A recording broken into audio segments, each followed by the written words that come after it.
But for more on the developments in Charlottesville, Virginia, let's bring in Virginia Congressman Tom Garrett. All right, good evening, Congressman. You just heard the president. He condemned the hate and division. Are there other steps the government should be taking? Well, I mean, public safety is a legitimate purview of government at the local and state and federal level. Obviously, the individuals who descended upon Charlottesville, Virginia, were counter in their efforts to that public safety, and so we need to do everything we can to ensure that individuals can, as the president eloquently put, feel safe when their children go outside to play. That's sort of an underlying principle of government at any level. Well, let me ask you this, Congressman. I have been in Charlottesville. It is truly one of the most beautiful cities I've ever been in. There is talk that the people who came in and did this protest and got the white nationalists, most are not even from this area. Is that correct? Yeah, look, I've been in touch with law enforcement in the area. The number I was given was that north of 90% of the agitators were from outside, not just the area, but in fact the state. I've heard from law enforcement there were individuals from Arkansas, Colorado, New York. Obviously, this individual in question with the vehicular, what would appear to be an attack, from Ohio, Louisiana.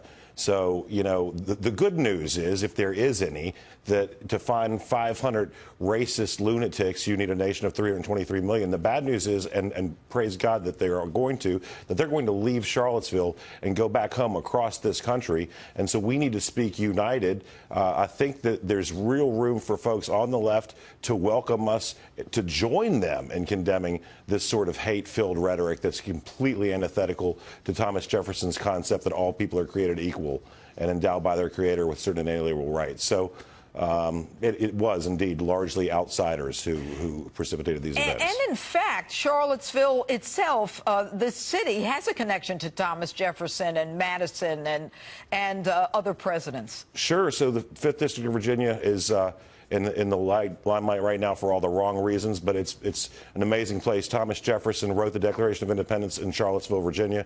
James Madison, the father of the Constitution, represented the 5th District. He defeated James Monroe in his first election. Justice Marshall retired in the 5th District. Patrick Henry retired in the 5th District. The Civil War ended in the 5th District.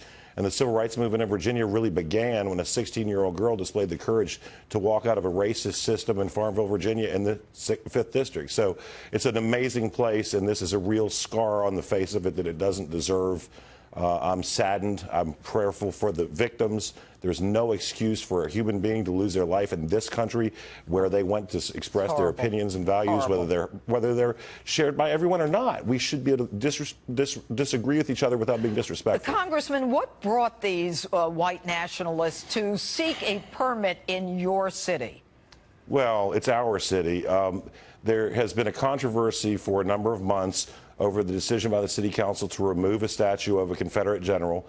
And so these folks, gentle euphemism, have used that as a rallying cry, essentially to say they're defending heritage. Ultimately, everyone should be able to agree with Dr. King when he said 54 years ago this month in this city that we should judge individuals by the content of their character and not the color of their skin. Bingo. And what is going on in Charlottesville right now? Is there a curfew? What are the streets like? What is it like there now? Well, look, Thomas Jefferson said a lot about free speech, and you know, while he was an imperfect human being, a slave owner, he gave us a near perfect document in the Declaration. They are trying very hard at the university and in Charlottesville to let people peaceably assemble. The disperse order was enforced earlier today. I know that there's I believe a Black Lives Matter rally on campus at the University of Virginia right now. To my knowledge, that's peaceful. And I just want these folks to go home, and then I want America to know who they are so that we can stand united, so that we can find something that we can agree on from the left to the right, that these racists who don't understand that no person is better than another by virtue of how they worship or what they look like have no place in the America that I love. Well, there's no question that this is pure hate. Hate leads to violence, that leads to retaliation, and that leads to community unrest. But Congressman, in your former life, you were the sitting DA. You know, there's been some criticism that the feds need to be brought in. Right now, there is one individual who is under arrest. arrest and the homicide, I believe. Are you comfortable with the level of law enforcement involvement locally? Well, I will tell you as an aside, and you'll appreciate this as a former prosecutor yourself, I was not the Commonwealth attorney, the prosecutor in Charlottesville, but in an adjacent county. When the feds came into our cases, we always kind of were skeptical.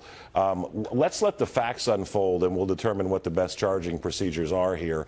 But I have great confidence in the professionals in the city of Charlottesville to do this right. And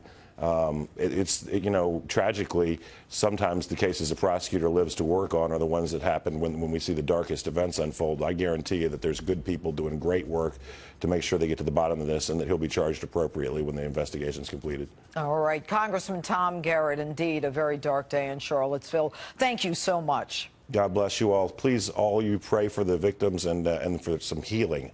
Yes, indeed.